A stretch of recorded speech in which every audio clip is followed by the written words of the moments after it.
following up the survivors from the festival, and he is going to tell us about his work and the research he did in the organization. And then we will have a small break, and then I will introduce an expert panel for you. So, Yoni, the floor is yours.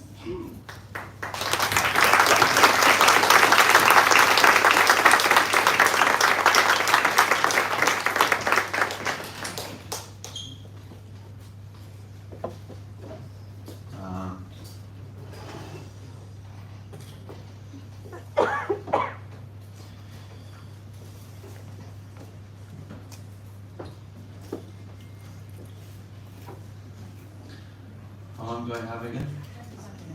How long? 25.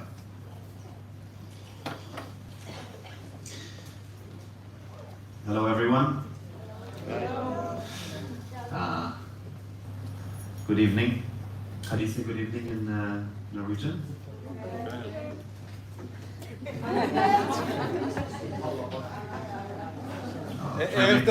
I'll try next year.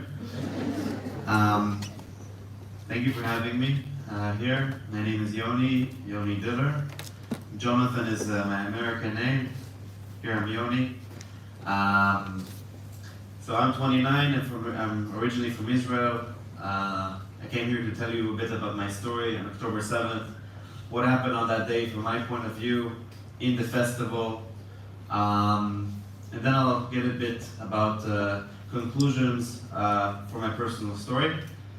And let's dive in a bit about myself, in addition to the fact that I'm one of the survivors. It's my family, my perfect family. I have two brothers, Ben and Ray. They're twins, not identical. They're 21. Danielle, she's my little sister, 2 years younger than me. She cannot speak, she's autistic, she's like the heart of the family. My lovely parents, my mom, she's from Rome, from Italy, and my dad is from California in the United States, from San Francisco. So I grew up with a cowboy and a European mom. With each one I speak its own language, Italian and English. It let me have the opportunity to speak and share this language in a few ways, few versions. And also one of the reasons that I'm very much of a big Zionist, a big patriot. I really love my country. I love where I grew up, and that's why I keep sharing the story, sharing the truth, what happened, and it really explains a lot of my work, but I will elaborate a bit later. I volunteered a bit in Africa and South America, which is a very classic trip after service. Let's dive in back to what I'm here for mainly. The Nova Festival was a festival that many people really were looking forward for. 3,000 people were coming to this festival. Really big event. I was going to join the whole event with a group of friends. We're around 20 of us here. This is the night, the morning of the event. We gathered all together. I went together with a good friend of mine, Nadav. I was after a Friday night dinner with my family. And we went down around 3 a.m. and we arrived at 4:30 to the camping area. 4:30 a.m. We camped together. Beautiful lights, beautiful tents, beautiful people. This festival was like really a magical place. Now I want to just explain to you the vibe of the festival. It's a very peaceful festival. The vibe is like very liberal people, peaceful people. It was a peaceful atmosphere, you know? Hippie kind of people. When I speak to Americans, I try to explain to them so they picture it. Imagine a combination of Coachella, of Tomorrowland, and Woodstock. Okay? This is the vibe. People that just came to not only have fun, party, but came to see their friends, enjoy the culture, the trans culture. which is a very beautiful one because there's minimum judgment with one another. And that's why one of the big reasons I really like these festivals. We arrive, we camp together, beautiful lights, nice vibe, in a forest, in the middle of the desert. After 1 hour, at that time we're just pre-gaming, introducing each other, because I didn't know all of them personally, all these 20 people. Most of them I did, but we just started to know each other. After 1 hour of pre-gaming, around like 6 a.m., I tell everyone, guys, let's go to the dance floor. Let's go to do what we came here to do. And we took our stuff and we went dancing. 3,000 people, massive festival. We go between the trails, between the lights, and we arrive. For 30 minutes, we had a nice moment of dancing, of enjoying, to see the sunrise. Because the sunrise in these festivals is usually the prime time, the greatest moment. You know, basically that's where we arrived, for the sunrise. But with the sunrise came also missiles. 6:29. Before the missiles, this is a drone footage, not mine personally. This is Chen Vashti, a good friend, filmmaker. He did this drone footage, 6:27, 2 minutes before the missiles came. Gaza, this is Gaza. This is the festival. You see all the lights. Really before the sun came up. 2 minutes before everything happened. Now, when he understood, when he saw the first missile coming up, it took him 2 minutes to get down. He saw the missiles and he went right down, he brought it down, and that's what we saw. This is us dancing. Suddenly we see rockets, we see missiles coming from Gaza. And you can see that people keep dancing. They don't even realize what's happening.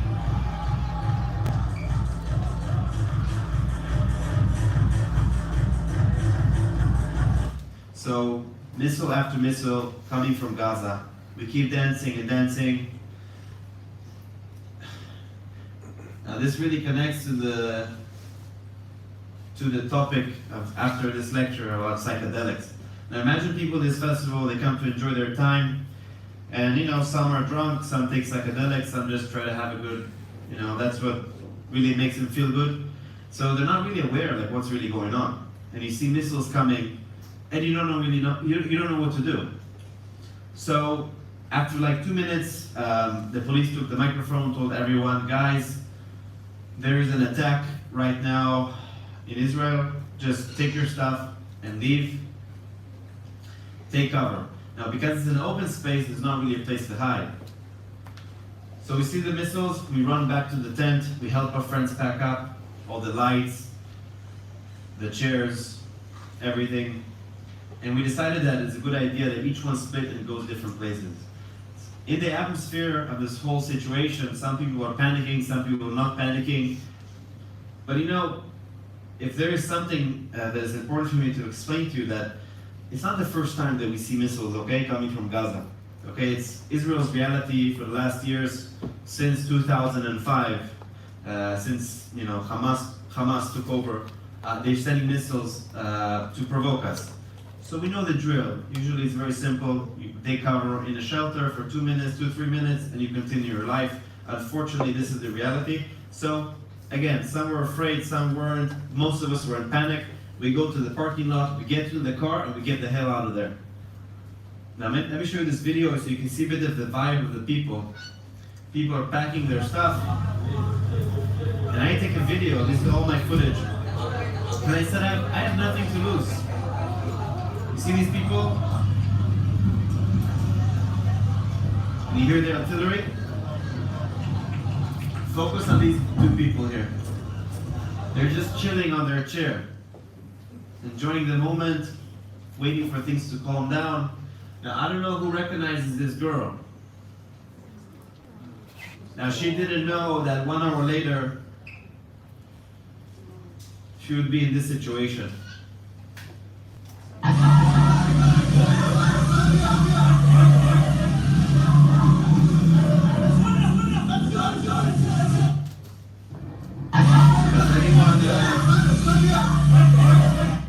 anyone recognize this girl? Yes. This is Noah Gamani. Noah Gamani was kidnapped to Gaza. She was released after many months in captivity by Hamas. I saw her last minutes before she got kidnapped. Now, I didn't realize this is Noah when we were in the parking lot. When I explained my story somewhere, someone told me, when I took the video, someone told me, Yoni, I think that girl is sitting there in the background. I think that's Noah Gamani.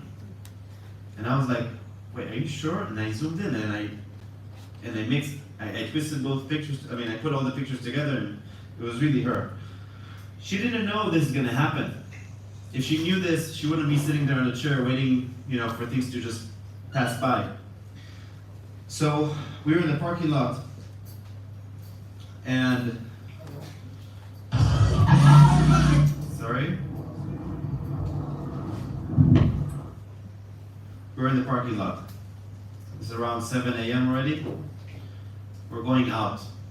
All the people were going inside the car. 3,000 people trying to get out. People are panicking, traffic, everything's jammed.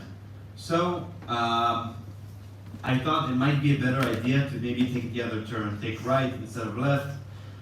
And I took the right turn, and just to get out of the whole situation. Again, this is just rockets right now, like missiles. No one knew there's going to be an invasion coming in. Okay, we just took it a bit easy. We were hurrying up, but we were like, run for your life. Not yet. We were in the open fields, waiting for things to calm down. But suddenly something happens. We felt there was some kind of vibe in the atmosphere, which something's about to happen. We see a group of people yelling at us, yelling and shouting, do a U-turn now. Don't ask any questions, do a U-turn. And we didn't understand why would these people tell us to do U-turn. They look very afraid in their looks. And at some point, we see a car coming from that direction, like a white car, and it was coming very slowly. It was like on gas. It was driving without gas. It was like very slow. It seemed very odd. We came closer and closer to the car, and you see a girl in the car trying to stop it, but she can't. So we get closer and closer. We open the door for her. She slides out, bleeding to death from her leg. She was shot on her left leg. Her name is Shani. Shani Gabay. This is a shirt in her memory, and I'll explain, and I'll get to her at the end of the story. We saw Shani. We tried to help her. We tried to understand what happened to you. How did you get shot? At first, it was just missiles. We got the point. But then you see an injured girl in front of your eyes, dying in front of your eyes, crying for help, crying for someone to just understand what happened to her, but we couldn't. She couldn't even say a word. So we blocked her wound, we gave her water. My friend had a bottle of water in his car. He came to take it right away. By the time he came back, we heard gunfire. AK-47s is like an automatic gunfire. Now I know that usually people that use AK-47s is like, it's a Russian weapon at the end. They use it usually as terrorist groups, Russians, jihadist groups, Hamas. That was the point I understood. This is something abnormal. It's not normal. You hear gunfire, heavy gunfire, one after another. You see an injured girl dying in front of your eyes, and there's missiles coming from Gaza from the west side. The ambulance was on its way. There were a lot of people next to her, and we decided to leave our car there. All the gear and my stuff, including my drone. By the way, I came to this event as a drone operator. I came to volunteer. I really like drones. I came there to film the festival. The drone footage is not mine. It's stolen and it got broken. I'm alive, so I really don't care. And everything was left there behind, and we went to the open fields. Shani was back there with all the people. Now, I don't know if you guys remember that video of people running in the open fields. Do you guys remember that video? People are running for their lives. So when we were in the fields, I see people just running, and I still don't understand why, because I hear gunfire. Shani was back there, and I see people running, but behind these people, you see like jeeps, like trucks, like white big trucks, Toyota trucks. And on the Toyota trucks there's machine guns and people on their with machine guns just shooting everyone, like in a duck range. Like imagine this in your head, it's like crazy. And it was kind of a 2 or 3 seconds scene, which I still remember, and I didn't want to believe that's what I'm seeing. I didn't know these are like Hamas people just shooting everyone like I didn't know that's the situation. I saw it and I said, who are they? Who are these people? Okay, never mind. We dived inside this valley, in this river with no water. And we just dive in. Full of trees, of bushes. We put our head down. Nadav was calling his sister, telling her everything's gonna be fine. And we hide in this river.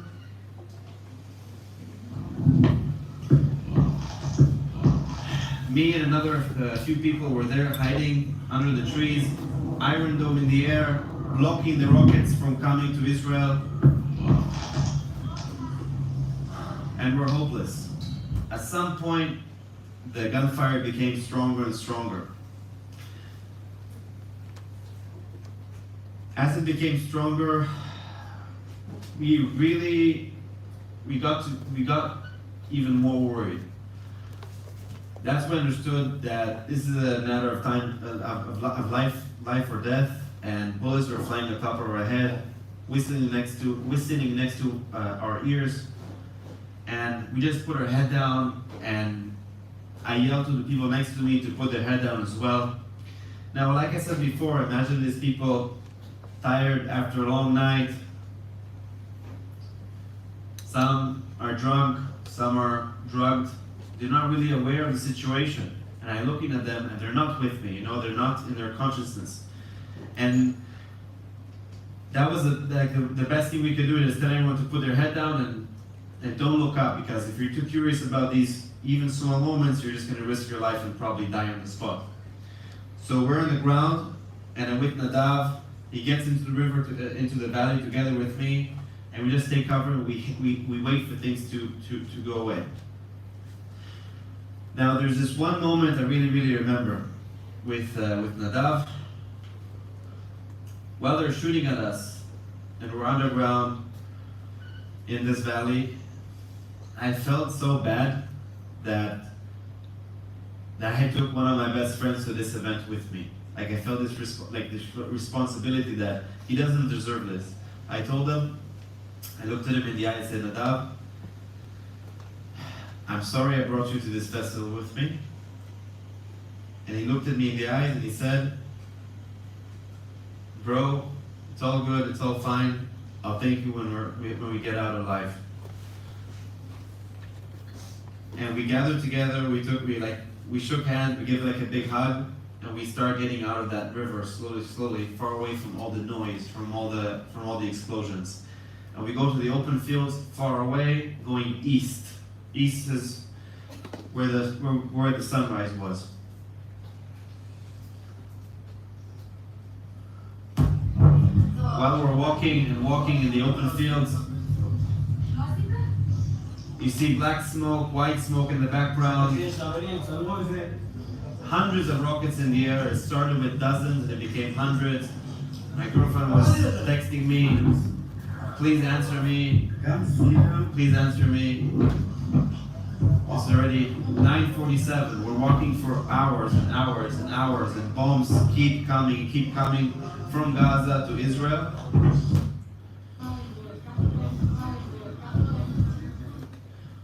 All this smoke that you see here, these are grenades that were thrown inside bomb shelters that Israeli civilians were hiding inside.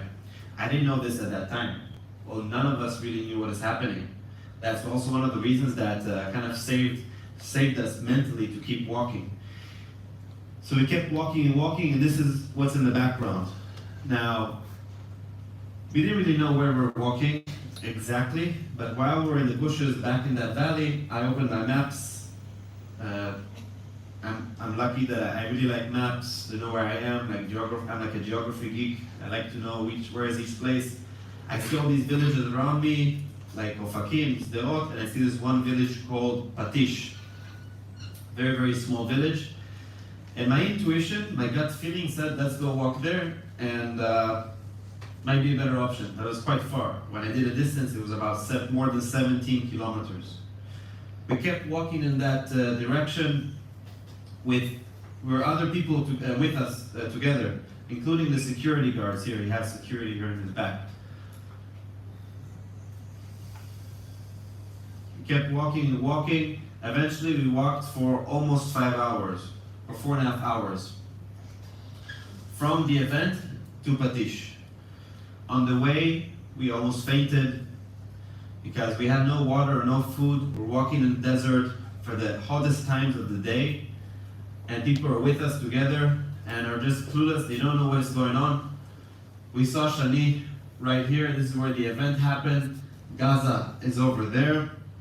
This is taking left where everyone was going, where initially the terrorists were coming from. They were coming from here. Eventually they were coming from here, and they tried to do a 360 on us. But initially they entered from Be'eri. And that's where we met Shani, and I'll get to her. This is when we saved Shani. We took her outside from the car. You can see her left leg.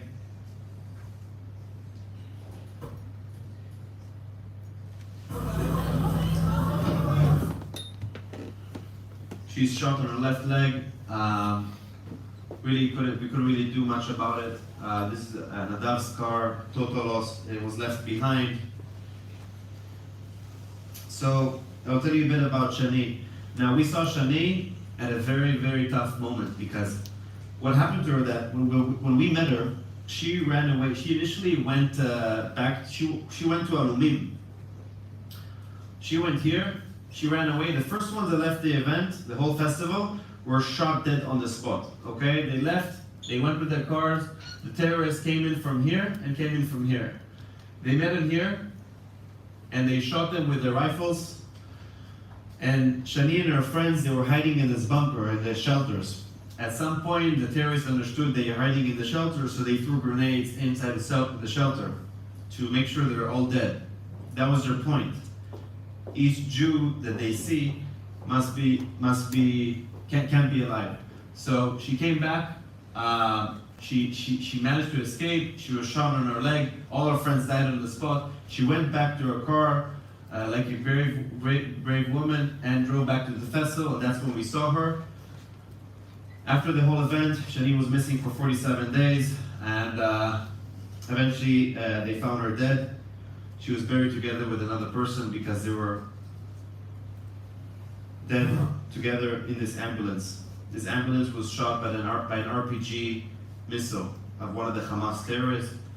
18 people out of 20 people were dead because of this ambulance incident. This is drone footage to show you a bit after, to see a bit of the damage. This is October 8th. Yeah. Only around 5-6 p.m. I arrived home to my parents, telling them that I'm alive, everything is fine. I didn't tell them where I was. I didn't want to panic anyone. But I think it hit us the most, at the point that it hit us the most, was at when we arrived to Patish after almost 5 hours, and you see all the people that survived from the festival from different directions. That's when we understood what really happened. Why?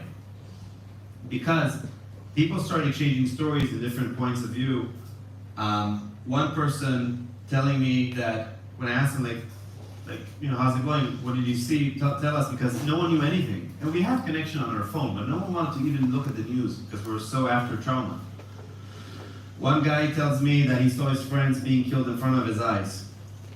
And one girl telling me that she saw her friend being raped in front of her eyes. Another girl telling me that she was hiding in the bushes. And she was hiding in the bushes so no one will see her, but through the bush she can see a bit what's around her, and she sees her friends being raped in front of her eyes, and she couldn't do anything about it. And I was like, this can't be happening. I cannot believe this is what they saw. So each one saw different stuff. And that's when it hit me. While we're walking all these hours, that's what's happening at that time. It's inhuman. Later after that, after the whole event, I went to, I didn't want to be home too much. I wanted to do something a bit meaningful. I wanted to be relevant. I went through this trauma and I didn't want to be like a victim. I didn't want to stay home, start watching the news. I didn't want to be in my comfort zone because that's when all the thoughts are coming. So I always ask myself, how can I be more relevant?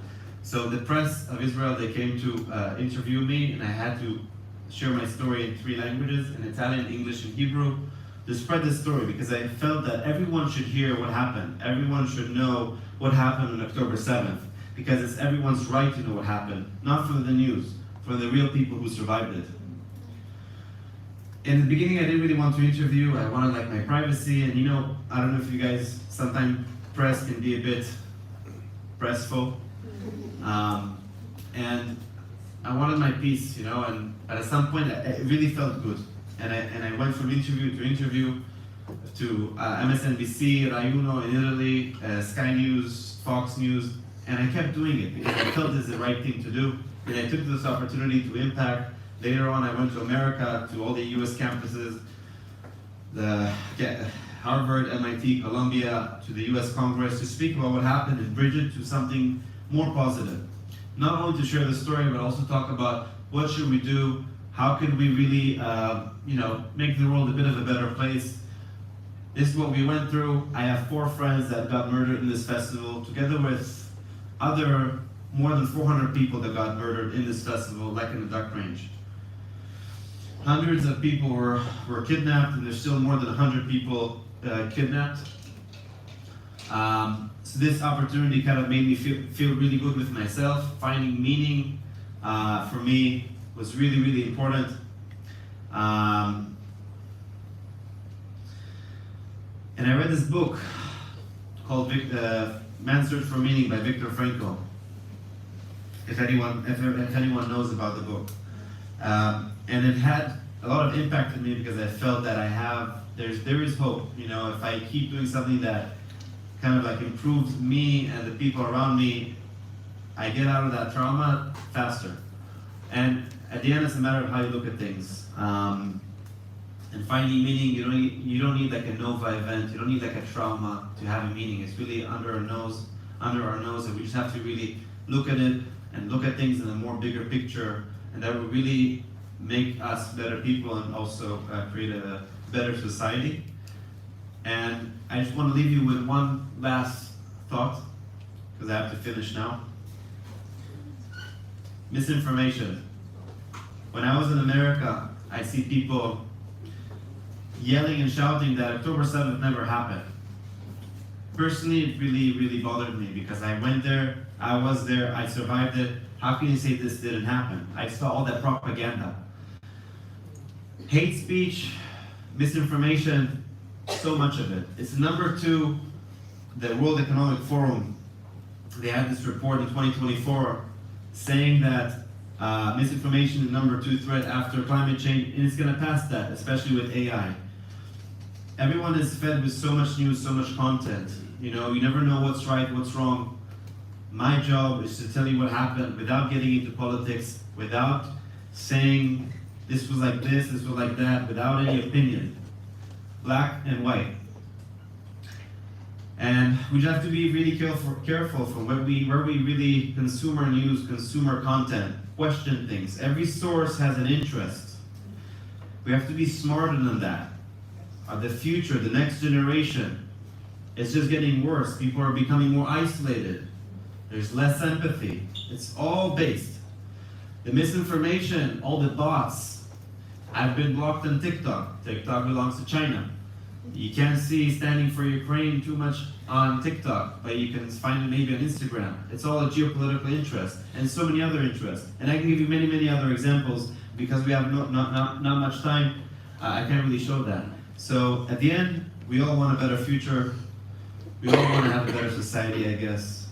By meaning and by consuming the right content, we can create a better society and a better world. Am Yisrael Chai, and I really wish for all the hostages in Gaza, the Israelis hostages in Gaza, to come back home, and I wish for all of us to find more peace and love with one another. Thank you very much. Am Yisrael Chai.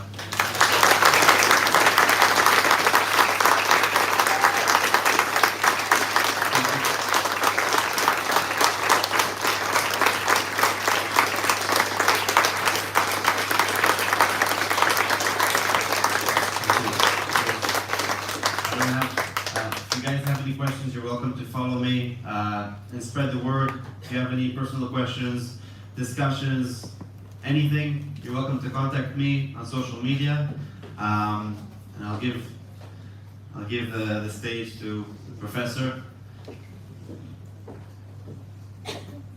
By the way, my therapist, my physiotherapist, she comes from a foundation that Ray founded. So I owe him very, like a lot. It's my honor to speak before him.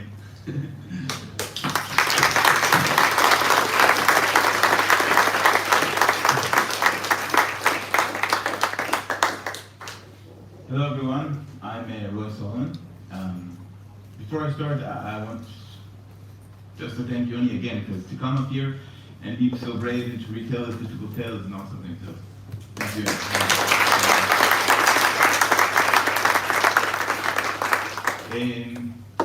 I'm going to tell you basically the same story from a different perspective.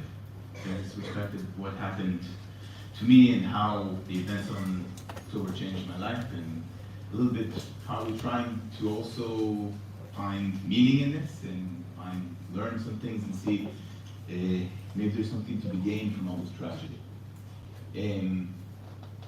So October 7th for me, I went for a run early in the morning and I came back and I discovered that everything had changed. The country I lived in is no longer the country it was before I went jogging in the morning. And like you said, I couldn't believe it.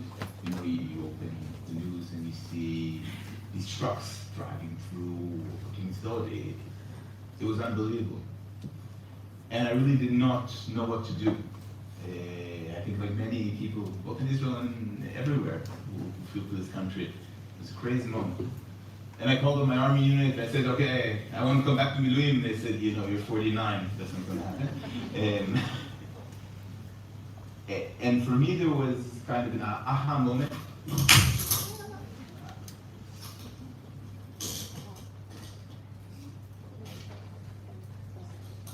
you hear me? Yeah? Good. Okay. So during the day, around 12 o'clock, I got a WhatsApp message from one of the groups that I'm involved in that do therapy for trauma. And in this group, one person was saying, can someone come down to the hospital in Beersheba? Because there are people coming from the Nova party who are injured. But they're not only injured, they're also still under the influence of mind-altering substances. So they're not in a typical state of consciousness. And the doctors don't know what to do with this. And this for me was kind of really an aha moment, like a wake-up call for me in the sense that I understood what needed to be done, because I go to trans festivals and I enjoy it very much, and I can go to this one, but these are my people. And at this moment I understood this is a festival with 4,000 people. And the survivors went through this crazy trauma that you just heard about. And not only this, they endured this trauma while in an altered state of consciousness. You know that at these festivals, many people use substances to change their consciousness, trying to transcend and find a movement of peace in a difficult and crazy place in Israel, and crazy even before this. And at the moment, the peak of the party, where people actually trying to aim the peak effects of the substances they took to this moment, this horror started. So I called up a friend who does harm reduction. So at many festivals like this, there's a harm reduction tent. There are people who are there. If someone is having a difficult trip, if it's too much for them, they can come and sit. And I said, listen, we have to do something. And you understand what's happening? He said, yes, I'm on the way back from a different party in the south. And we said we have to do something in Gorna, be nice. And we started out by sending WhatsApp messages to people from our groups from trauma and psychedelics and harm reduction. and asking, for clinicians who understand both the context of trauma, treating trauma as an expertise, but also have an understanding of psychedelics. Because it's very important that these people find someone who can understand what they went through. And on the 7th of the evening, we had more than 50 volunteers who volunteered to give these treatments. And we aimed to give kind of a short-term intervention because we know the best, most cost-effective way to reduce post-traumatic disorder, PTSD, is by having an intervention very early on, very near to the trauma. In the same logic that if you have a car accident, they tell you, start driving again, right? You have to get back on the wheel, start driving again. So we said, okay, we're gonna get as many people as we can and give this short-term intervention. On the 8th of October in the morning, we put up a website saying if you're at the party, contact us, we'll give you help, and we're there for you. That was it. And I did not think that many people would join us. And at the end of the first day, on the 8th, we had 350 people who asked for help. And the next day, another 300. And the next day, another 300. So this is how SafeHeart was formed. SafeHeart is a non-profit NGO that we formed with the aim of treating people who were at the parties. There are 3 different parties. I don't know if it's the largest one. There are also a few other ones who went through this trauma. And our expertise really is the fact of treating trauma that was experienced in different state of mind. And it's something which has never happened before. Ever in human history has there been an event like this where the trauma is experienced in different state of consciousness. So SafeHeart, we gave over 2,500 interventions. And then after these, we realized these people need more help. Because you think about 6 treatments, it's a very short intervention. This is, think of what people went through, they need much, much more help. So we got some philanthropic money, and we said that we're aiming, our goal is to give a year's treatment for free to anyone who's at the party, no questions asked. And now we have 950 survivors that are receiving long-term treatment within SafeHeart. Because there are many amazing initiatives. One thing we understood very early on, that people are going to Cyprus, to a retreat, abroad, and for some people this is very good. But at the end of the day, you need someone who's going to be there for you next week, and the week after that as well. You need someone that we can count on to be with you for the long term. So this is us, we've done this, and we have become a huge mental health organization. We have around 350 registered clinicians with us. This is 2 weeks ago, so it's now 16,000 hours of therapy, which is a huge amount. It's a huge endeavor. We also have group therapy sites. For trauma, group therapy is good for some people and not good for others. To be exposed to others people's trauma sometimes strengthens you, but sometimes it can be overwhelming as well. So for those that it is good, we have group therapy around Israel. And this happens everywhere. We have 30 people in Eilat, and we have people all the way to Matur. Like everywhere in Israel, we were meeting these people. And we also have multi-day retreats where people come and they spend time together. We understood that for many survivors, like Yoni said, meeting other people who were there is very powerful because these are the only people who can really understand what happened there. So about a month after this happened, and we kind of stabilized the treatment. So we had, every morning I'd wake up at 6 a.m. and I'd download the database of all the people who registered during the night.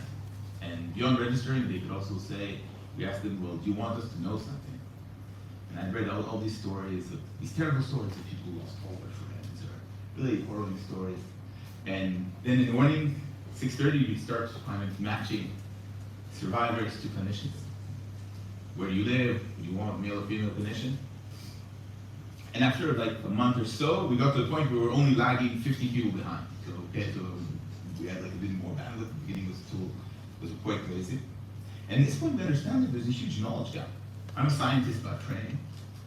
And we said, this has never happened before. We have no idea. Trauma has been studied quite extensively across the world. But we have no idea what's going to happen to these people. What is experiencing this type of trauma?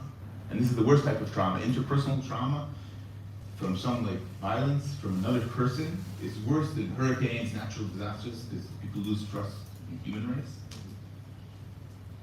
what's going to happen with these people who not only went through this terrible trauma, but did it on LSD? Now, this is crazy. Think about this idea. So I called up I'm not an expert on trauma, actually. I work in the consciousness. But I called up my friend and colleague, Yoni Diller, who's an expert on stress and trauma, and I said, listen, we have a moral obligation to study this. And this is happening now. We can't wait one more day, because in trauma, every day counts. And he was amazing. He said, yes. I think he regrets that now, but he was, we dived into this together, and that's what we've been doing very extensively. So we have a special relationship. It's been a huge study. This is by far the most meaningful work I've ever done, and also the most demanding one. We have more than 30 students working on this project, and typically we have people come to the lab. This is how science works. We say, okay, come to the lab and do my experiment. But here people didn't want to leave their house, their town. So we went to them. We had pop-up labs all around Israel. We brought the experiment to them. We did house visits. We spent a huge amount of money out of pocket for this because it's meaningful. And we have a huge study with more than 1,250 participants. So about a third of the survivors of the party have participated in our study. And just to say that they're an amazing study community. They are so brave and funny. And I had days where I would meet them and they were laughing and I was crying. It was so overwhelming to hear these types of stories for so many people. But one of the things I was very happy about is the fact that, I wasn't sure they were going to come to the study, but they came. So many of them came. And they kind of said the same thing.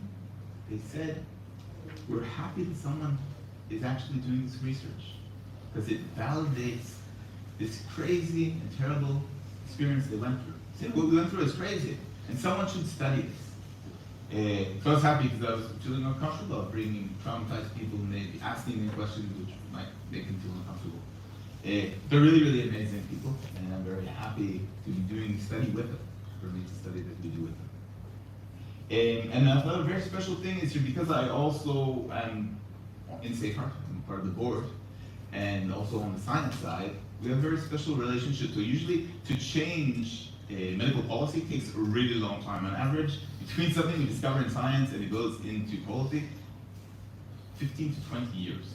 But right now what we're doing is every 3 weeks we meet the therapists and we just tell them what we know. We haven't even published the papers yet, but we tell them this is what we're seeing, this is what we're feeling, and if that's useful to you in the clinic, use it. And they're telling us what they're meeting in the clinic and what maybe how we can tweak our studies and look at. Okay, so it's a very synergistic and very special relationship. This is very not typical for science and medicine. So the main question we're asking here is, how does trauma interact with mind-altering substances, with altered states of consciousness? And there are a few strange coincidences. So we know that trauma, it changes how we remember things. It changes how we feel about ourselves in the external world, how we process emotions, and also changes the flow of information in the brain, what we call connectivity. And from what we know, which is quite little actually, we'll talk about this later in the next panel, about what mind-altering substances do scientifically, we know that they change how we encode memory. It changes how we feel about ourselves. It changes how we process things most effectively, emotionally and cognitively, and it changes the flow of the information in the brain. So there are two processes here that come from very different sides of the experience, but they both have profound impacts on our cognition and brain. So I don't know how much people know about mind-altering substances, and you won't have to answer. Okay, so feel okay. But basically, there are many types, and through my work with the Nova, I've discovered even more types of mind-altering substances. But we can talk about some basic and important groups. So first of all, we have a group that we call classic psychedelics. Most of them have an affinity for a serotonin 5-HT, and especially 5-HT2A receptor. It's one receptor in the brain. And what's special about psilocybin, magic mushrooms, DMT, LSD, is that they create hallucinations. People hallucinate. Also very profound changes in the sense of self and the sense of reality. But they're hallucinogenics. They create hallucinations. Okay? We have other substances like cocaine. Cocaine works with dopamine. And it's actually a stimulant. Like amphetamines, methamphetamines, there are many stimulants of this family. We have other substances like MDMA. MDMA is what we call an empathogen. MDMA creates a feeling of euphoria, feeling of profound love for yourself, but also for other people. So it's a very social drug. It's a drug of choice for many people at these festivals. It's very much fun to dance with other people.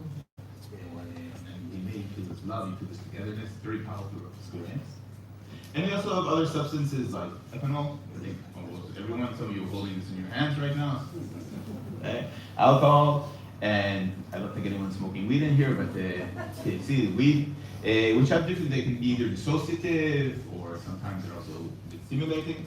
But we have different families of drugs that have both different chemical properties and different effects on the brain and experience. Okay? So the main question here is, what are the consequences of this trauma experience under these altered states of consciousness? And I'm going to start off with the limitations, because if not, you're going to think about this all the time. Okay? So the first limitation, this is what we call a natural experiment. It's a tragic natural experiment. I'm an experimentalist. Usually I control all the variables, and here I have no control over the variables. What happened, happened in a terrible way, but now we're trying to learn from it. So many times they say, oh, this is not what I wished for, but I can't change anything here.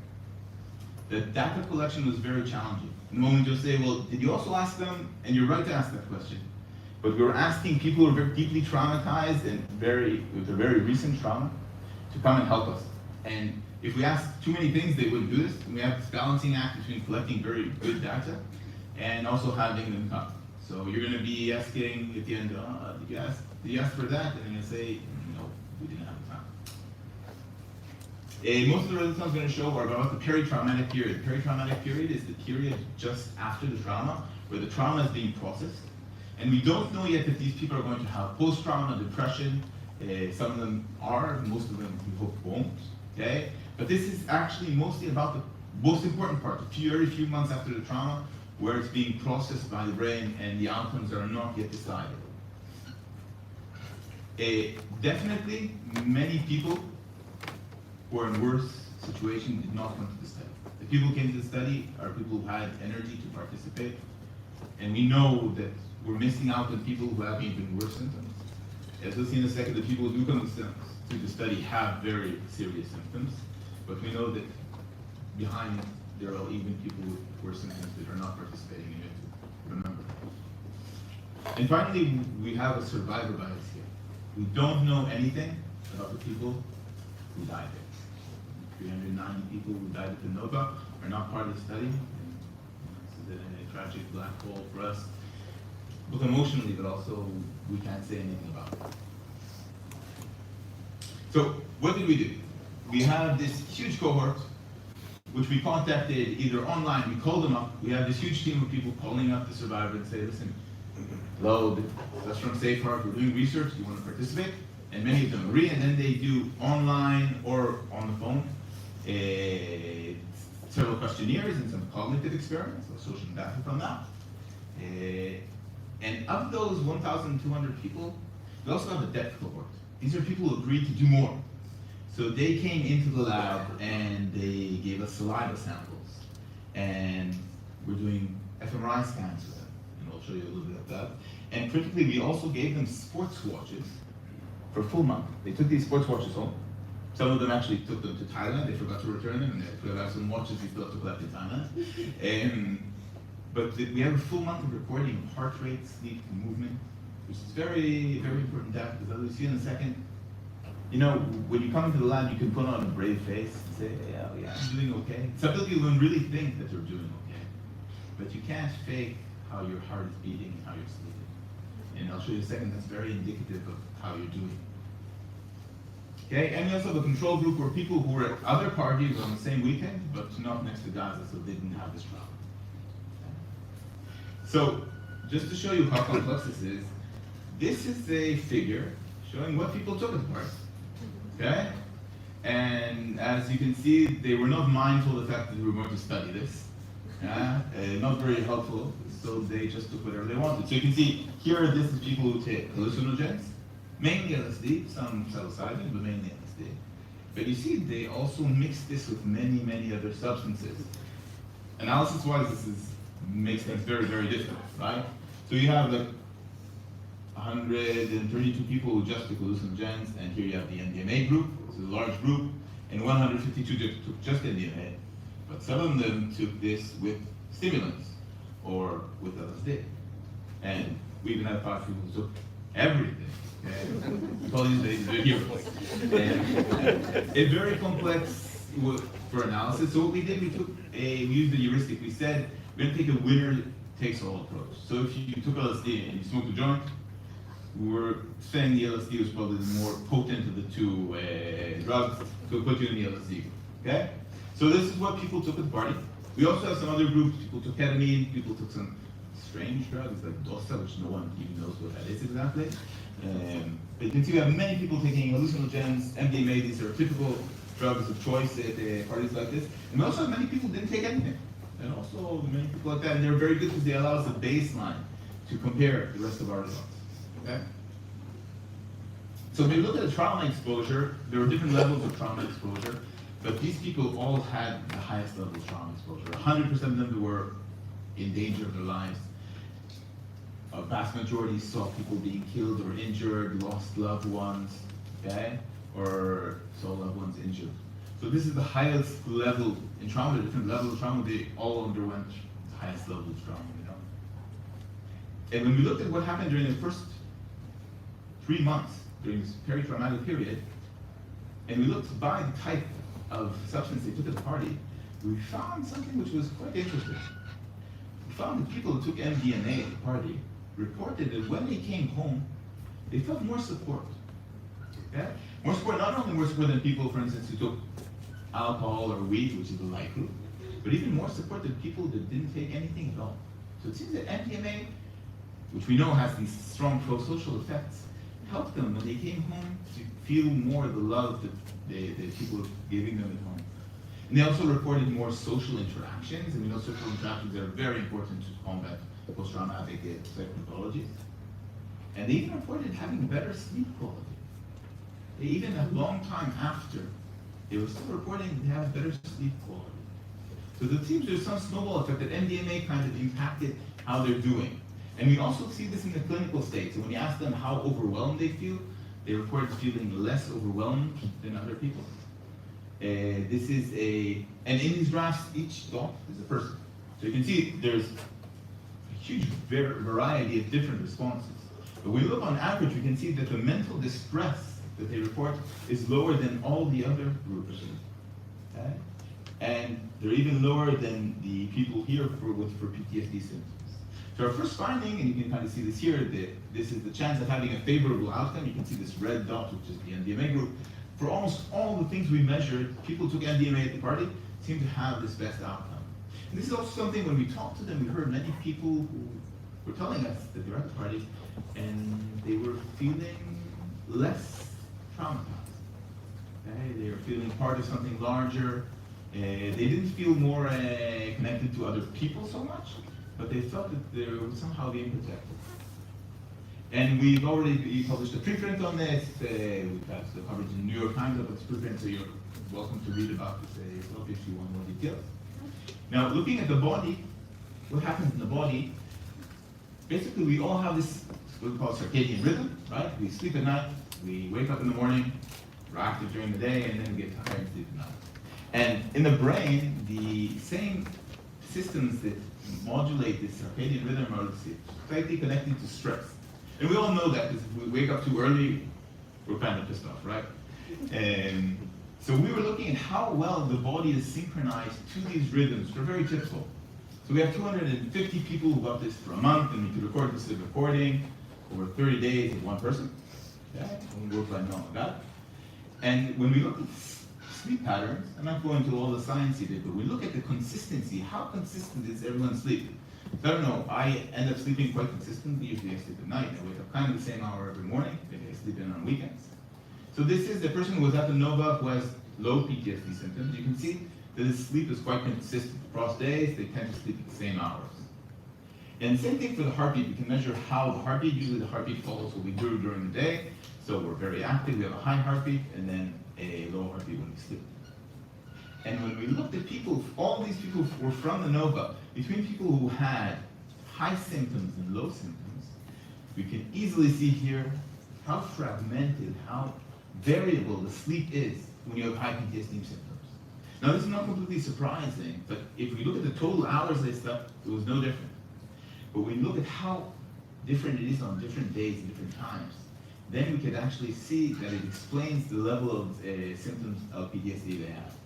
And kind of the same thing for the heartbeat. As you can see here, this is someone who has low symptoms. You can see that his mean heart rate is kind of the same over days.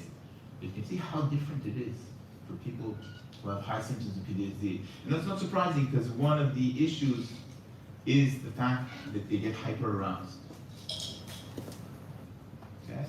So as far as the brain, we're doing brain scans. We bring them in and we put them to rest, and we also show them mild stressor, a movie of a party, not the Nova, a different party, because we're trying to kind of induce a little bit of stress, a bit of stress test. And I'm not going to this because it's a bit complex. We have an analysis done. We basically look how similar the responses in the brain is between different participants from different groups. And what we discovered here is that we need much more time, because this is going to take like 2 years. Science never advances as fast as we've done this. But we've already, in 7 months, scanned 100 people. So the scientists here will appreciate that. Okay? I'll skip forward here a little bit. So I want to show you how it's going. So now we are contacting all these people again. So this was peri-traumatic. Now we want to see how they're doing now. And I'm sad to say that the results are not encouraging. So over the 6 months, we were expecting the trauma and the mental distress scores to be lower, because that's what typically happens when you get further from the trauma. But you can see the mental distress scores are not changing, even going up a little bit over the first 6 months. Same thing with the PTSD symptoms. PTSD symptoms, we were expecting them to drop about here, 3 months after the trauma, and they are not. This also relates to what's going on in Israel. The fact that the war is still on, the hostages are still in Gaza, people are still fighting. Many of these people went to fight in Miluim directly after the party. Usually trauma begins and ends, and the situation here is really ongoing. And one thing that has been reduced is the social support. So when they came back, everyone was really with them and really supported them strongly. And now, when time has passed, this has been going down and down. And the lack of social support is one of the reasons, I think, also that we're not seeing improvement in their symptoms. Yeah. So just to conclude a little bit, we showed you that how bodily rhythms can predict these symptoms of PTSD. And this is, I think, very important, because the one thing that we can actually give everyone is one of these watches. Okay? It's not feasible to give an MRI scan to everyone, but we can actually use these watches to monitor and learn what the situation is and maybe who needs our help more. And psychedelics were felt to be helpful by many people, but we only saw that MDMA, which is an pathogen, actually had this protective effect. And it was not completely surprising to us, because there are many studies, including studies being done here in Norway, that look at how MDMA can help people who have post-traumatic difficulties improve. And finally, and sadly, these PTSD symptoms don't seem to decrease over time, so we still have a lot of work ahead of us. And I want to leave you a little bit with hope, and I love this from Emily Dickinson. So hope is a thing with feathers that perches in the soul, and it sings the tune without the words, and it never stops at all. I think this is very true both about the brave survivors of the Nova, and also about all of us who want to go out there and do good and help people heal. Okay? So I want to thank the people who've done the study with me, and thank you, and thank the organizers and our hosts here for this opportunity to tell you a little bit about it. Thank you.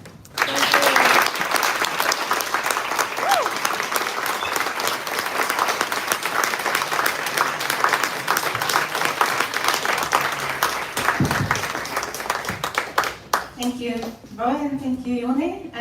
We will now prepare the stage. We'll leave you with a couple of minutes break. So run to the bathroom, and we will be back in a few minutes. Run to the bar. Run to the bar.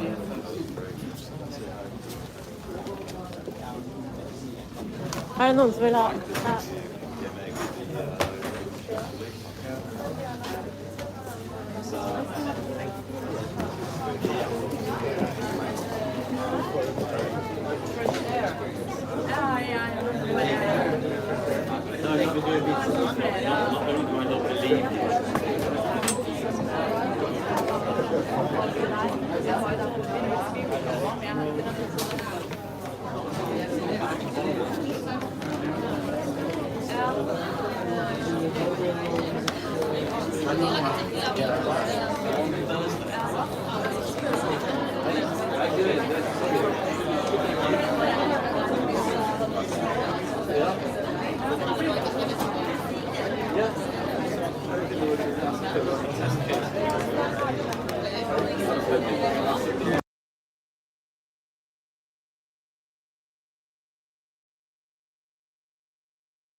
kjøre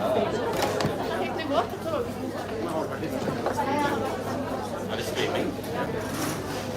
So we have with us an expert panel led by Lowan Stewart. Dr. Stewart is a specialist emergency physician. He is a fellow of the American College of Emergency Medicine. He's working clinically with ketamine in psychiatry for the past 8 years. His current research interests include using novel psychoactive medication in the treatment of mood disorders and addictions with psilocybin, MDMA, and ketamine. He's the co-founder of the Norwegian Association for Psychedelic Science and an expert faculty member of the American Society of Ketamine Physicians. And he serves as an associate editor of the Journal of Psychedelic Studies. And then we were actually supposed to have another person on the panel. He got the flu. And we have with us Ivar and his colleague, Tor Morten, was supposed to be here. But Dr. Ivar he's the founder of Psykologvirke. He's a psychedelic therapist, a researcher and a communicator, and a specialist in clinical psychology and psychotherapy supervision. He has also worked on a project at the Sykehuset in Østfold involving MDMA-assisted therapy for post-traumatic stress disorder and depression. And you know Roy, he's already introduced himself. So we will have about 40 minutes with our expert panel. And then we will bring Yoni up to the stage again, and we will allow you all to ask some questions. So give a hand for the expert panel.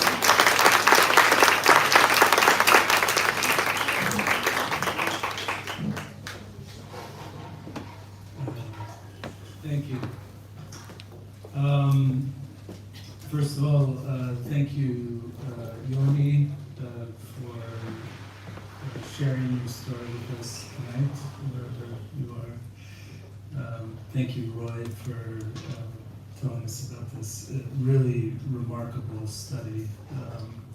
Not only study, but it's incredible. It's incredible and remarkable how you were able to actually implement care for these people so rapidly, and that, as you said, that combination of being able to care for people so quickly when they need it the most in critical hours and days and months, but to actually implement a study during that time so that we can learn the most we can from this incredibly tragic situation, so that we can help others in the future.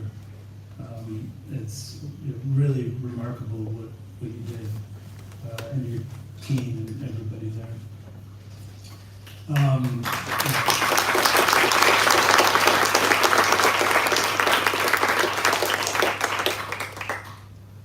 I'm not sure what type of background most people have here, so I'm assuming that most people don't have a medical or psychiatric, psychological background. So maybe we could just start off, if Ivar, if you could just say a little bit about what is PTSD and what is the normal progression of it over time, and what types of treatments do we have for it now? Yeah, so of course it's exposure to something that has been too overwhelming to be able to integrate. So it's something that we get easily overwhelmed, like physically, when triggered. So many people kind of disengage from their body to try to also dissociate from their body, to not be in touch with the clues that makes fear response take over and hijack you. So you can either be in overwhelmed, hijacked, hyperactive, or you can go to a more defensive, dissociative position of being very hypoactive and numbed emotionally. And then there's intruding memories, in nightmares, trigger sensitivity, and also, in addition to this bodily level, there can be these more narratives or these changes in the perception of the world or yourself. There can be moral injury, so the whole sense of who you are and what kind of place the world is can really change.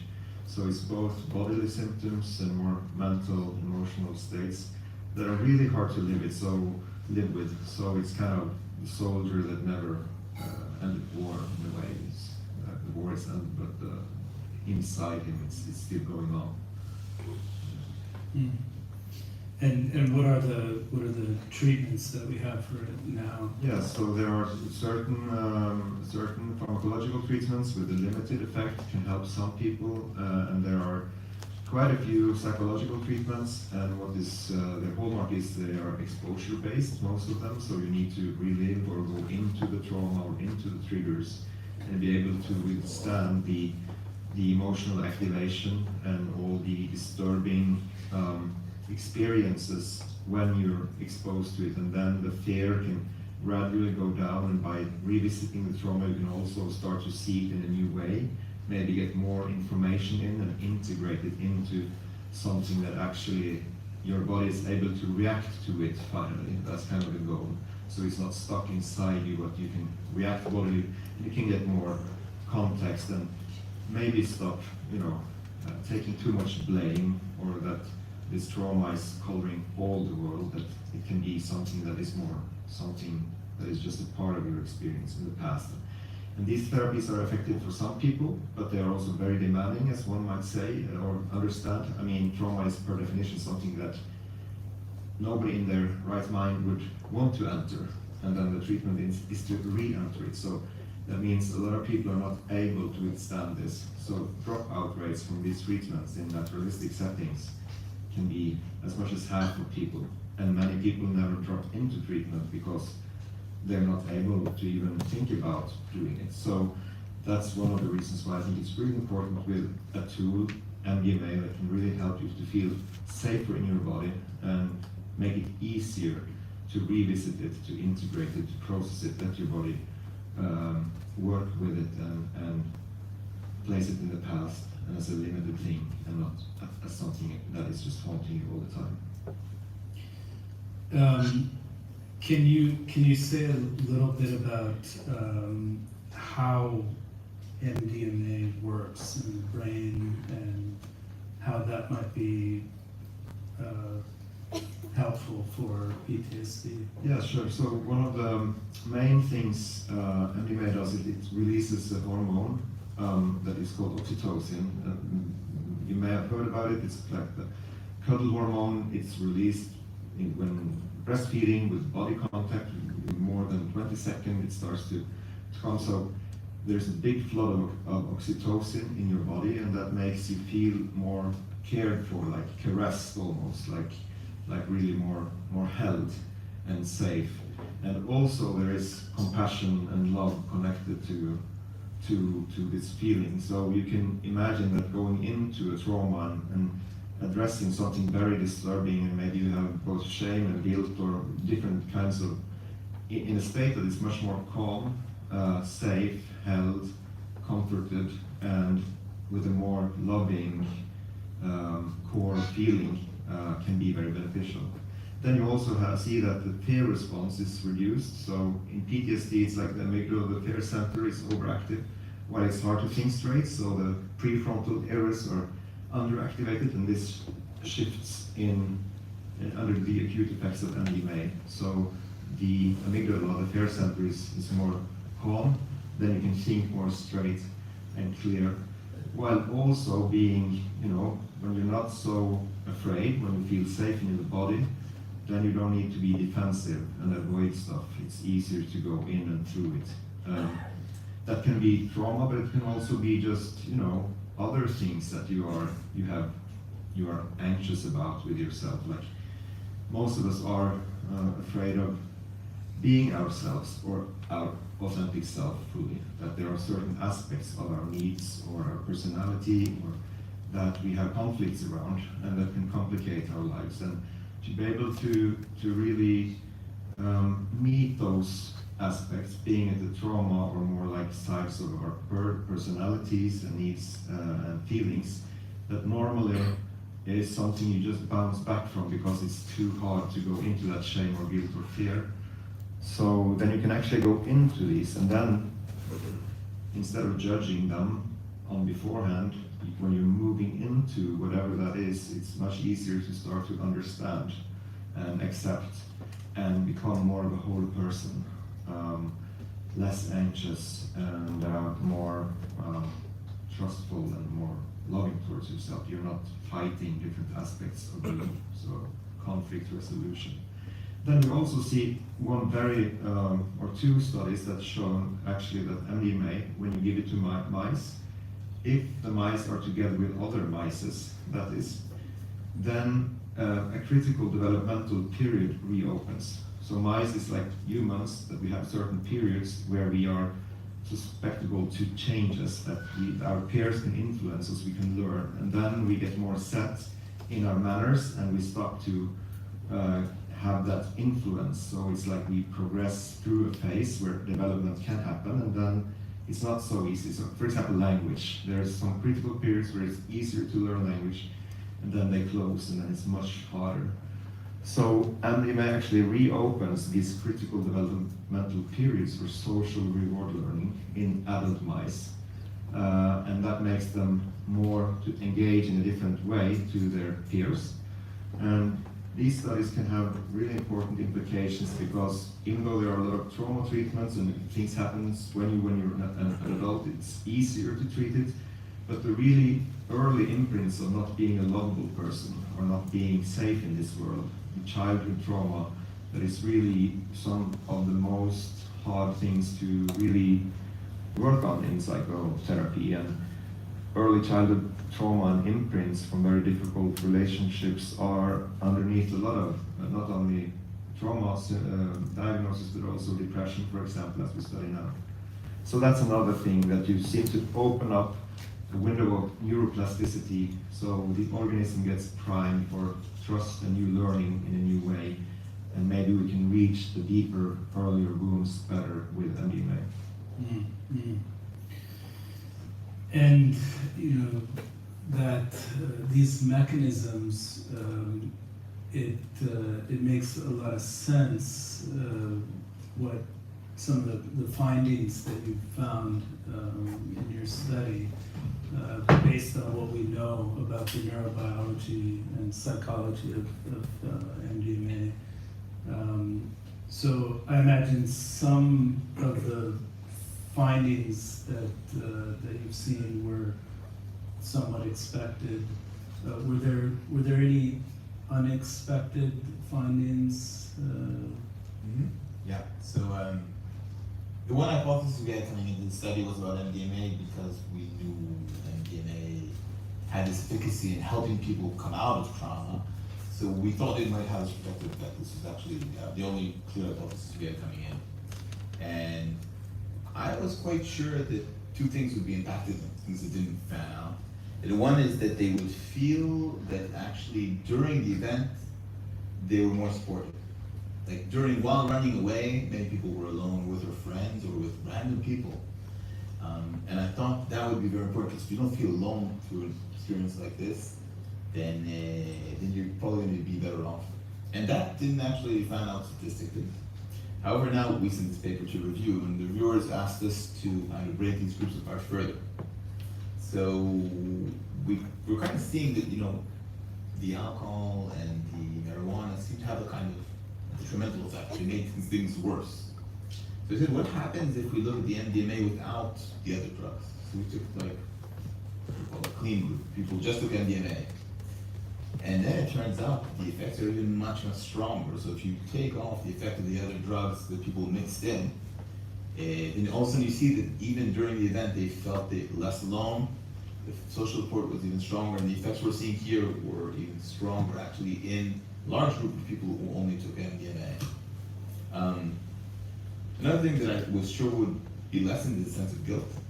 That didn't happen. They seem to have the same feeling of guilt, and guilt is a huge driver of PTSD. So, you know, and sometimes this guilt, you know, it's existential. Why did I survive and not someone else? My friend didn't survive, did I survive? What does that mean? And there are two ways this can go. Either you take guilt and then this is kind of something which may lead you to some PTSD, or sometimes we see growth out of these things, post-traumatic growth.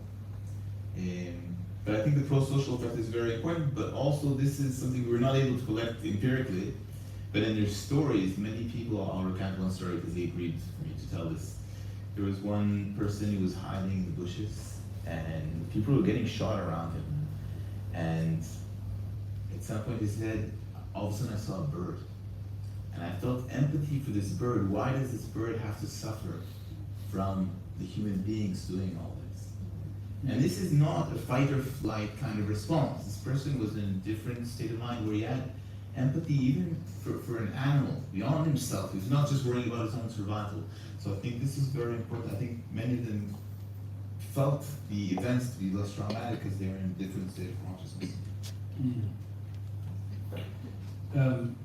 Can you speak a little bit? I think one of the really interesting findings, the pro-social aspects of Yeah. So I think this is, you know, to me, the fact that we found anything in all is amazing because we interviewed most of these people 1 month, 2 months, 3 months after. So the fact that they even reported any residual effect on what they took at the party, and I'm going to be honest, these people did not stop taking substances. Some did, but many have continued taking different substances. We also have some issues with addiction as well, not MDMA, but other substances which are more addictive. So the fact that we, after so much time, we still found any effect of what they took in this original party, to me speaks to the strength of what actually this effect was before it was kind of diluted. And I think it's a bit of a snowball effect. I think what happened is the pro-social part of MDMA, they came home and they were able, through these effects, this kind of long tail that MDMA has, to get the support. And many other people came home and the support was there for them, but they were not in the state, they were more traumatized, they were not in the state of mind where they could actually enjoy the support of the family and friends who were there for them. And I think the people in the MDMA group specifically were very open-hearted to this and could enjoy the benefits of the family and friends who cared for them. When you talk about some of the limitations of this type of study where it's not a randomized controlled something that we plan for. What about what can we say about the selection, possible selection bias? Like, are the people that would take MDMA, are they perhaps more pro-social to begin with, or what can we say about that? So that's a good question. It's kind of difficult for us to know that, right? Kind of looking in retrospect. I can say that from anecdotal reports, many people who took MDMA or LSD, they say it was kind of a toss-up. So I came with my girlfriend, so we took MDMA to be together, or I came with my friends and we took LSD because we're the guys. We know that many of them have taken the other substances previously, right? So it's not that they're like MDMA people who only take MDMA. So we ask, you previously taken in your life, and people often alternate between these substances. So it's difficult for us to know. There's always a possibility that pro-social people take MDMA, but from my experience, it's probably not the case. No, that's a good point, and because there was such a difference between the MDMA group and the LSD group,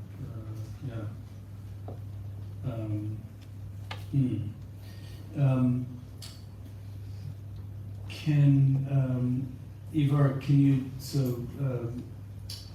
Ivar works at our group at DPS Moss. We have a research group there doing that have done studies and currently doing studies on MDMA. Can you tell us a little bit about the work that has been done and the work that's going on right now? Sure. So we tried first to get permission to do psilocybin for depression. That's magic mushrooms, and we didn't get approvals from the medical agency here in Norway. But then at our third shot of approving a psychedelic study here, we got it approved. It was an MDMA for PTSD study with MAPS, the Multidisciplinary Association for Psychedelic Studies. And this was a preparation study to take part in a large phase 3 study in Europe that was supposed to lead to approval of MDMA as a medicine. Now this phase 3 study, the last study that is needed before approval can be as a medicine can happen. It didn't happen, and now the Food and Drug Administration in the States also turned down a new application. So we have to wait a few more years, looks like, before MDMA gets approved. But there we got experience in treating trauma with MDMA. And then after that, we actually got even funded. We did our own study without organizational support from MAPS. So we as investigators initiated our own study, and we got even governmental funding for studying MDMA for depression. So that's the first study in the world that looks at MDMA for depression. So, and we are finishing up that study now.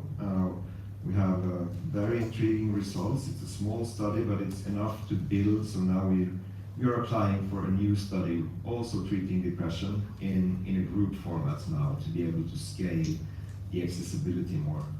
So that's very, that's been a very great adventure to be part of, to both create new knowledge in the world, but especially as a clinician working for years with people suffering, and the immense fulfillment when you're able to reach someone, but also the demanding quality of being a therapist, and not only reaching people, but also being stuck with people in their pain and to be helpless in alleviating their pain. So it's a kind of a strange calling for most people. They don't want to have too much with other people's pain to do, and then psychotherapists, they go and seek it every day. But it's really fulfilling to reach people, but then there are so many people that need something else, something more. You can come this far, but not farther. So most of us probably know people that have gotten help, but they're not healed at all. And there's limits of how far we're able to reach, and it's really hard also as a therapist to really know how to help. When you try different things and you try to structure things, you try to go with the flow. And what has been really beautiful for us, the main experience from the MDMA studies, is that we are really armored in a totally different way with this tool that helps us so much in our work.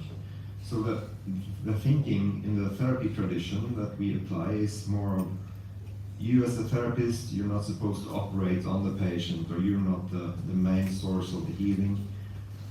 When the person gets the MDMA, we are only there witnessing. Because the idea is that an organism that feels safe, helped by the MDMA, and have some compassion, will be able to meet truth that is often, unfortunately, painful. So an organism that feels safe will also start to heal itself, like it starts to work on itself, and there's this innate, we are kind of self-healing species, like we are nature. So the body will try to heal itself, but we are blocking it when we are anxious, and we tense up, and we over-control, and we judge ourselves.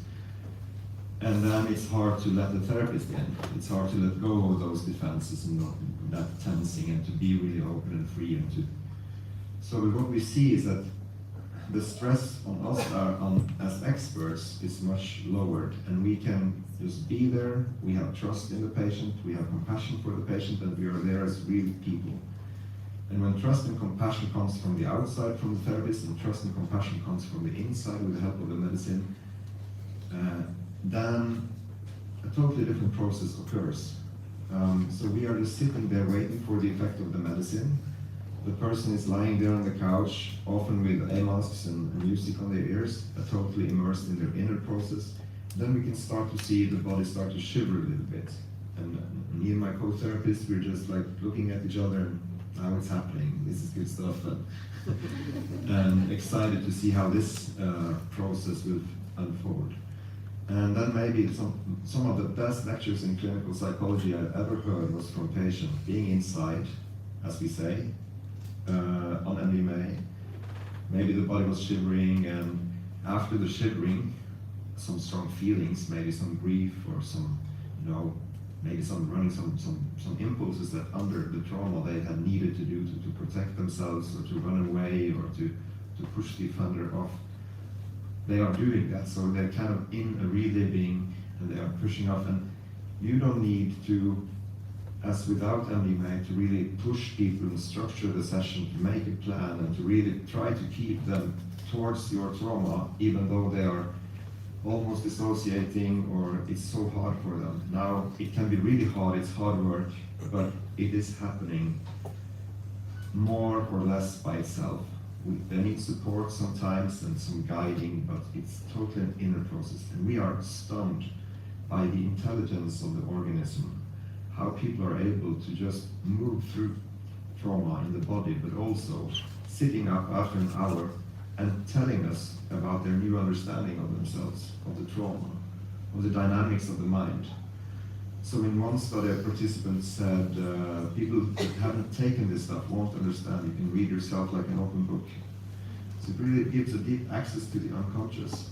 One picture I would like to share with you, one participant, this is not from our study, but it was like, life was like being like on a ship, in storm. It's rainy, you can't hear, you can't see, and the anchor, or you're fastened in the anchor, like without you wanting it. It's impossible to navigate. It's chaos. And then when the MDMA started to take effect, it was like inside this scuba diving gear, like this clock, as we say in Norwegian, with glasses.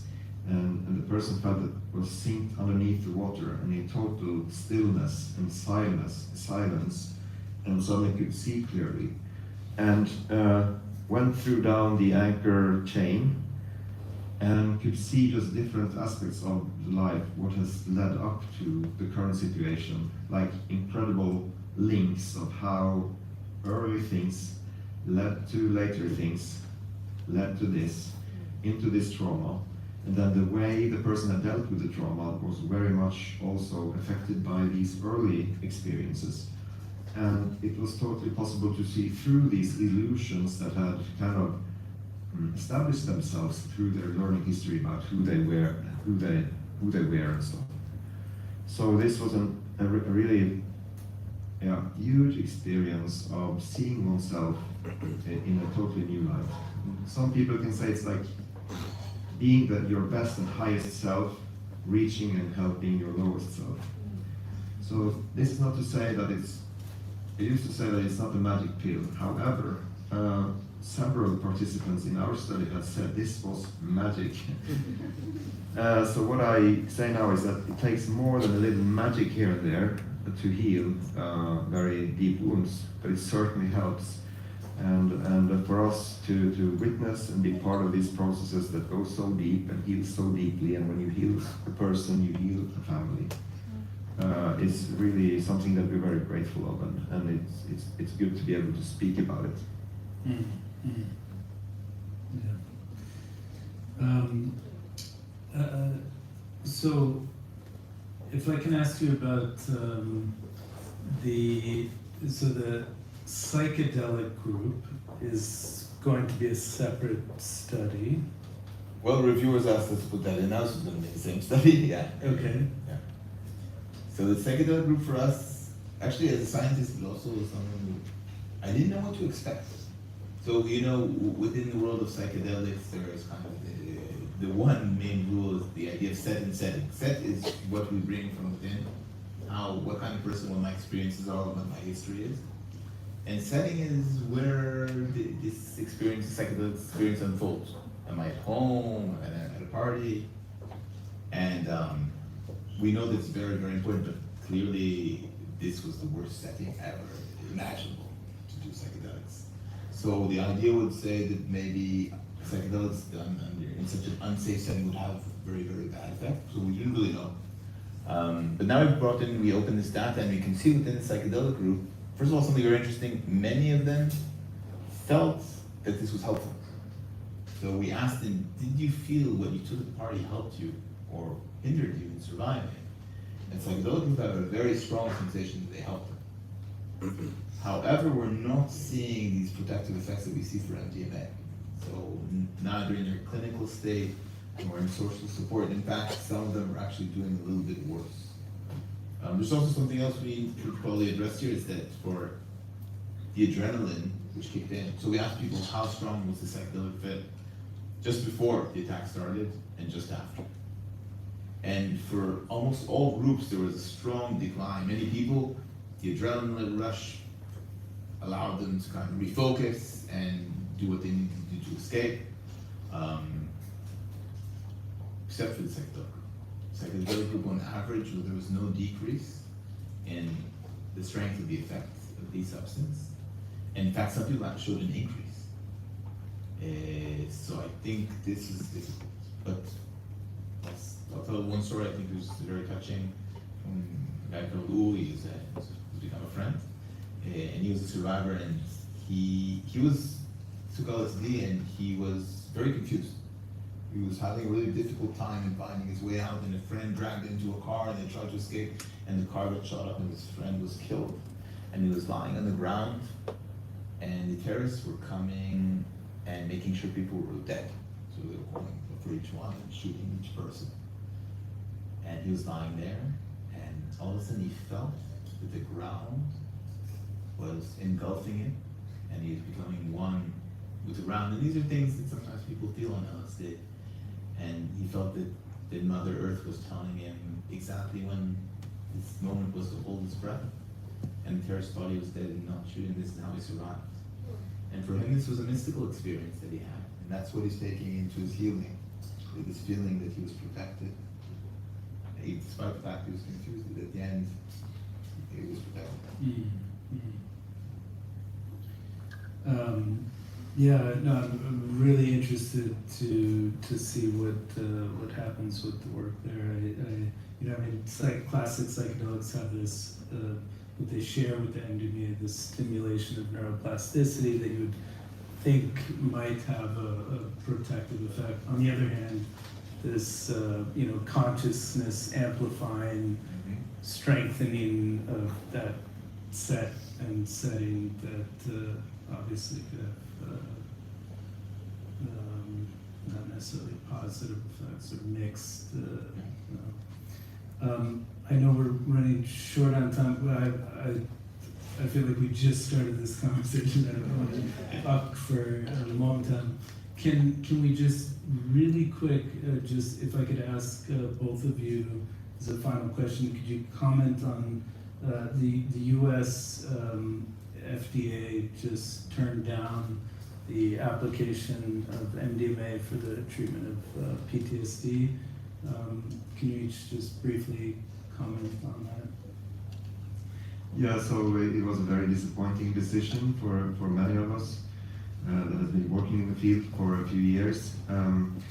Of course, they say they would like more data to be sure that the MDMA is as safe and effective as data this far shows. And my view on it is that it's probably been declined because of some of the controversies surrounding it. So just speaks to the need to get some more time so that people can become even safer, that this is not something controversial. I mean, these are data. We have to look at the data. It's a rational decision, and I hope that will happen very soon, because I really see that this medicine helps a lot of people that are not getting help by any other means. So for me, I'm very much a scientist in this. I think that we really have to look at the data, like you said. And I think the data for MDMA is very good. I don't believe psychedelics are a magic bullet that will solve all our problems. That's definitely not true. But I feel that the data for MDMA, also from my personal experience with helping people, is very strong, and I think also that we have to think of the other measures we have and the dire need, for instance in Israel now and in many other places of healing this kind of trauma. And so this is also very, very disappointing, and I think in fact, you know, there are people who now either be untreated or maybe seek less optimal ways of treating this. Do we have time for questions?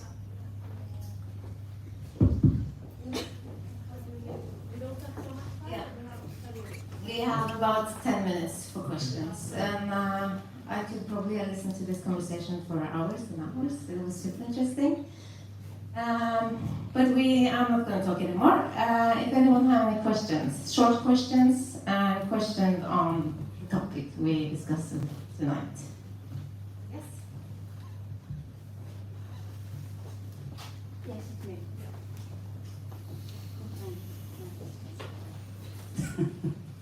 Hi, my name is Maria Kubovic. I'm a clinician psychologist here in Norway. I'm working a lot with trauma, and I'm working with a lot of tools, but it's quite pure body.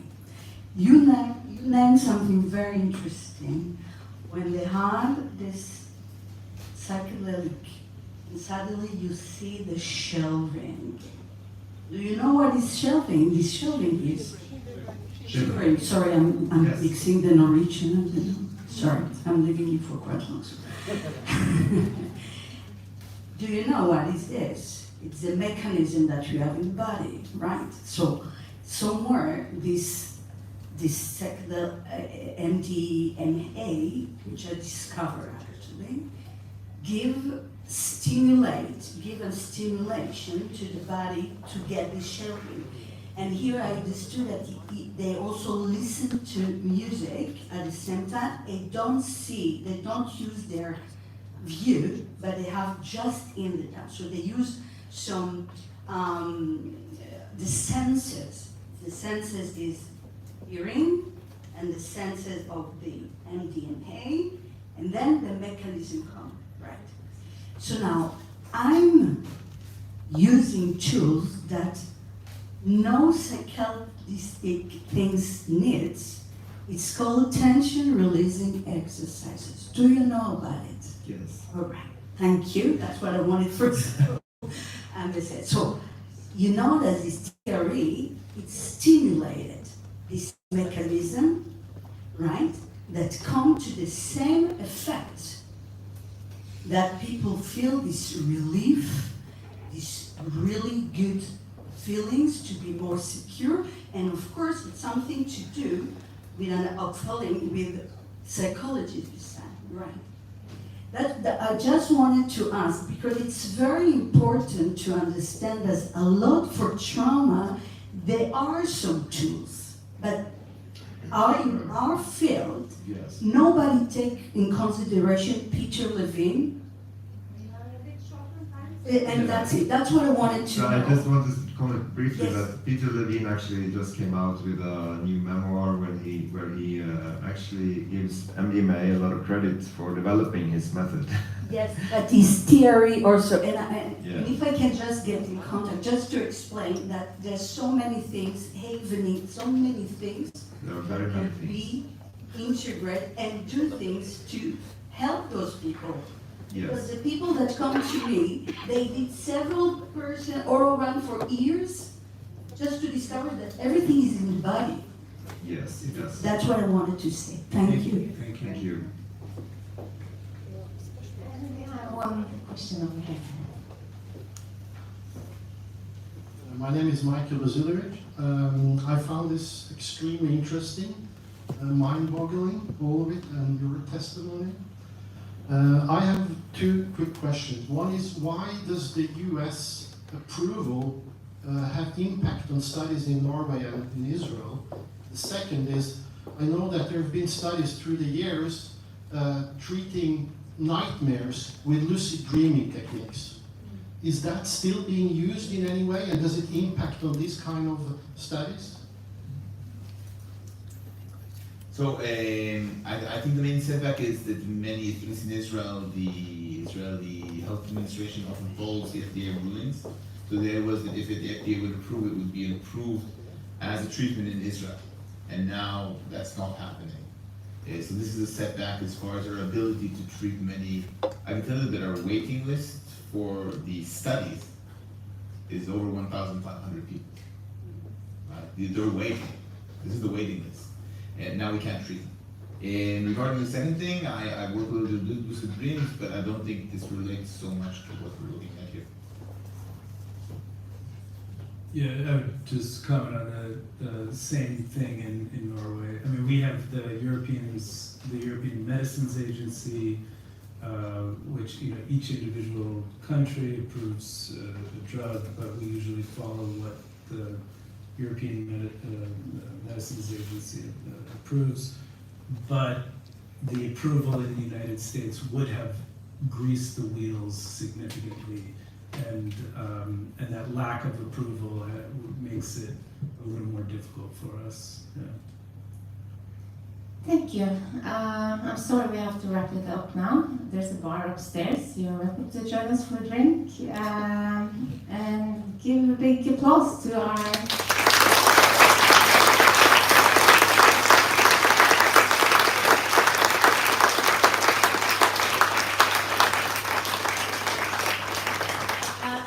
Thank you so much for being here. Thank you so much. This was a very unique topic from a very unique situation that happened in Israel, a tragedy that we're still dealing with. It's very important to have Israeli scientists and Norwegian scientists together. I think we need to learn from each other, put everything aside when it comes to how we can better human conditions in the world. You can check out our website if you want to see this again, something you missed. It's kosogkaos.org. We live streamed everything.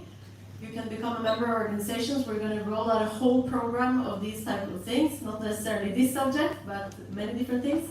So thank you so much for being here. And Yoni wants to say something? I'll be short, I promise. First of all, I want to thank you guys for coming here. I mean, I'm doing right now my master's, and they give me like kind of a feeling to continue to my thesis and maybe do a PhD because it's super interesting. Because I didn't want to do any continuation of the studies anymore. I just want to say thank you to the crowd for coming and listening and opening your heart. It's really not taken for granted, especially with Norway, with all the political complications, no matter right, left. It's still not taken for granted that you're here, you want to hear what happened. It doesn't have to do really with politics, it's really about what happened, and it's very simple. And hopefully we can all really listen more, listen better, and be better to one another. And special thanks to the organizers who worked really hard to make this.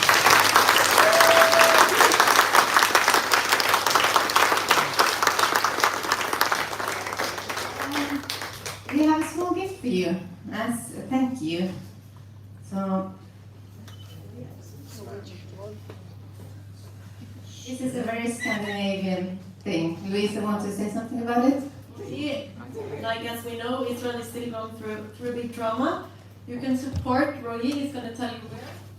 It's an initiative and the work. So if you want to support either the work we're doing at the study, you can go to the University of Haifa where we work, and you can support the study directly, and all the money goes directly to that. And we'd appreciate it because we're running out of money for this.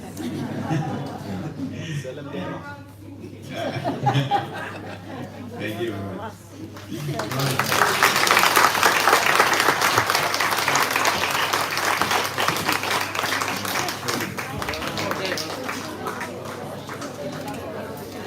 That was very good. Yes.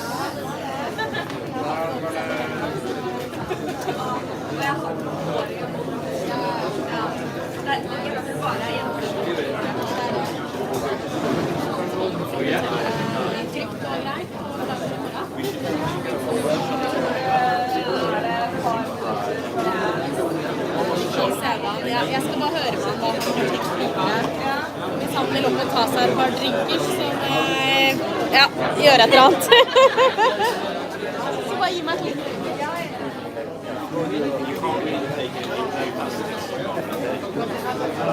But like to go to a short service, take it very special. You're a bad Jew. No, everything went okay.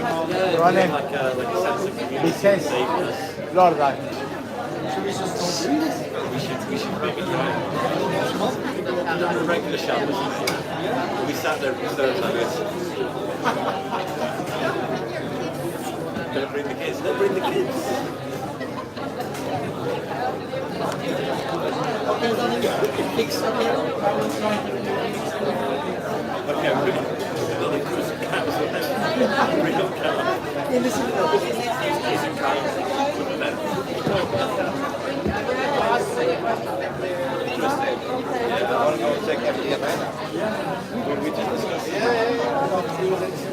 Probably buy it somewhere.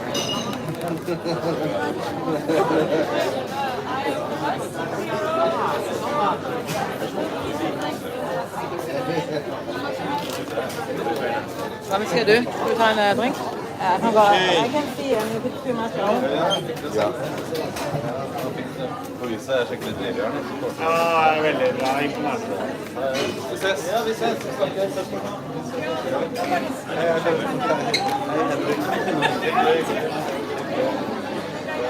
var bra.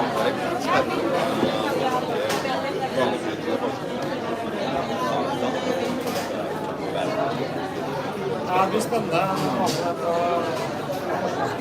Ja.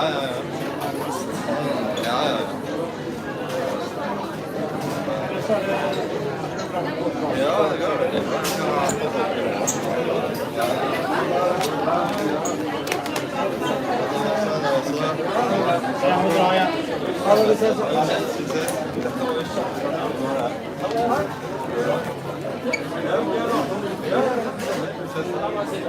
Nei, det var interessant. Skikkelig. Det er jo helt unikt. Det har ikke vært noen andre over det. Han kommer til podcasten. Så det er veldig interessant. Det må jeg vente.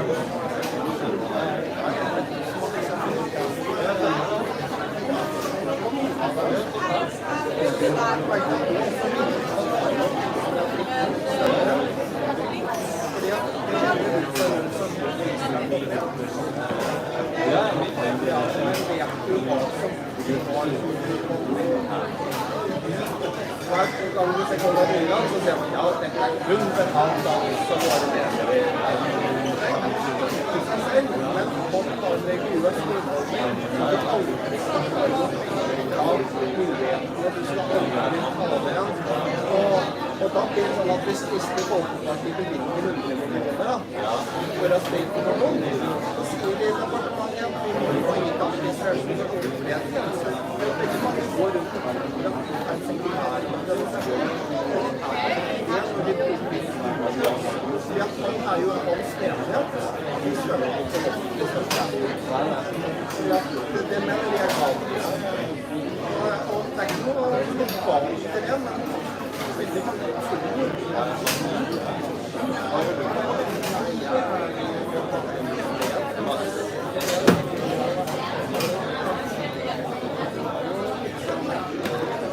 at mange som går inn i karriere. Det verste er jo noen av disse som har en arkiv med nedpolitisk avfall. Så har du vest, så har du sånn ja, da mener jeg at ja, men fengsel der, så betaler de for at folk skal reise rundt og ha ja, og de er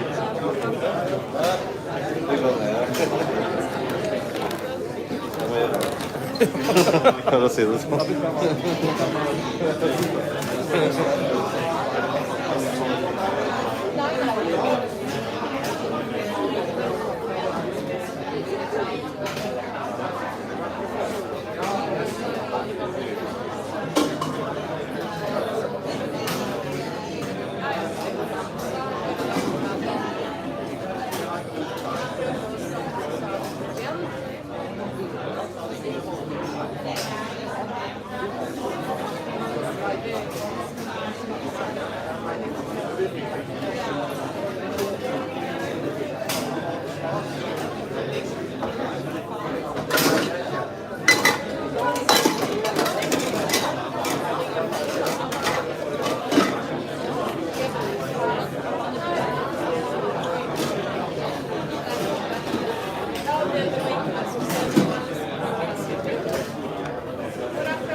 Ja, de er nye.